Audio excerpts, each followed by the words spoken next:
I used to commute to work on a city bus, and one day the guy next to me was watching a movie on his phone. Next thing I know, I'm watching the movie on this guy's phone. But there was one small problem: I couldn't hear it. He had headphones on, of course, so all I got was a silent picture, which means I couldn't really track with the storyline. Because to follow a movie, you need more than just the video, you need the audio to explain the video. Well, this may sound strange, but the same applies to the amazing miracles Jesus performed in the Bible. Sometimes we just watch them. Whoa, Jesus did something amazing.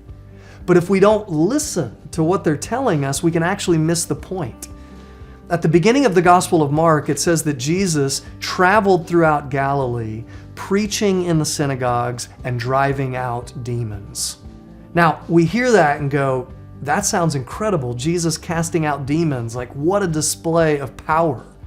But it's more than a mere display of his power. It's also a display of his heart. If we put on the headphones and listen to this miracle, we hear God saying that he's come to drive out the darkness in this world. He's come to defeat all that's plaguing and corrupting his beautiful creation. Jesus didn't come to this world to perform tricks.